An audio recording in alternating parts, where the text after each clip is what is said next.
हरे कृष्णा, राधे राधे। आप सभी को आषाढ़ मास कृष्ण पक्ष योगिनी एकादशी व्रत की हार्दिक शुभकामनाएं। ऐसा माना जाता है कि योगिनी एकादशी व्रत रखने से और साथ ही व्रत कथा को श्रवण करने से 88,000 ब्राह्मणों को भोजन कराने के बराबर पुण्य फल की प्राप्ति होती है। तो बंधुओं, कथा को पूर्ण श्रद्धा और विश्वास के साथ एकाग्रचित होकर पूरा श्रवण करें। कमेंट बॉक्स में श्री हरि विष्णु भगवान की जय अवश्य लिखें। धर्मराज युधिष्ठिर कहने लगे कि हे भगवान, मैंने ज्येष्ठ शुक्ल एकादशी के व्रत का महात्म्य सुना। अब कृपया आषाढ़ कृष्ण एकादशी की कथा सुनाइए। इसका क्या नाम है, महात्म्य क्या है, यह भी बताइए। श्री कृष्ण भगवान कहने लगे कि हे राजन, आषाढ़ कृष्ण एकादशी का नाम योगिनी है। इसके व्रत से समस्त पाप नष्ट हो जाते हैं। यह इस लोक में भोग और परलोक में मुक्ति देने वाली है। यह तीनों लोकों में प्रसिद्ध है। मैं तुमसे पुराणों में वर्णन की हुई कथा कहता हूँ, ध्यान पूर्वक सुनो। स्वर्ग धाम की अलकापुरी नामक नगरी में कुबेर नाम का एक राजा रहता था। वह शिव भक्त था और प्रतिदिन शिव की पूजा किया करता था। हेम नाम का एक माली पूजन के लिए उसके यहाँ फूल लाया करता था। हेम की विशालाक्षी नाम की सुंदर स्त्री थी। एक दिन वह मानसरोवर से पुष्प तो ले आया, लेकिन कामासक्त होने के कारण वह अपनी स्त्री से हास्य विनोद तथा रमण करने लगा। इधर राजा उसकी दोपहर तक राह देखता रहा।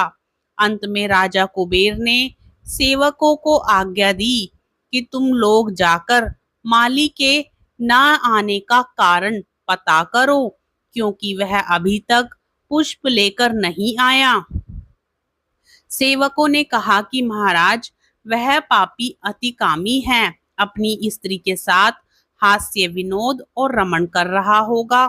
यह सुनकर कुबेर ने क्रोधित होकर उसे बुलाया। हे माली राजा के भय से कांपता हुआ उपस्थित हुआ। राजा कुबेर ने क्रोध में आकर कहा, अरे पापी, नीच, कामी, तूने मेरे परम पूजनीय ईश्वरों के ईश्वर श्री शिवजी महाराज का अनादर किया है। इसलिए मैं तुझे श्राप देता हूँ कि तू स्त्री का वियोग सहेगा और मृत्यु लोक में जाकर कोढ़ी होगा। कुबेर के श्राप से हेममाली का स्वर्ग से पतन हो गया और वह उसी क्षण पृथ्वी पर गिर गया। भूतल पर आते ही उसके शरीर में श्वेत कोढ़ हो गया। उसकी स्त्री भी उसी समय अंतर्ध्यान हो गई।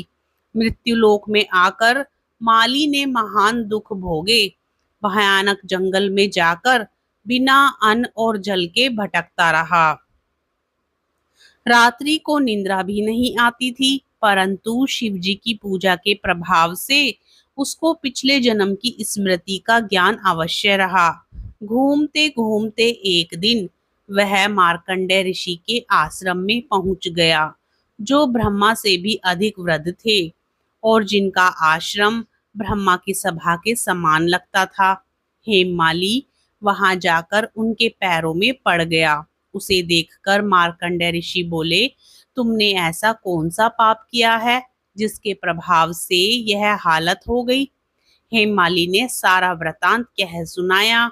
यह सुनकर ऋषि बोले, निश्चित ही तूने मेरे सम्मुख सत्य वचन कहे हैं, इसलिए तेरे उद्धार के लिए मैं एक व्रत बताता हूँ।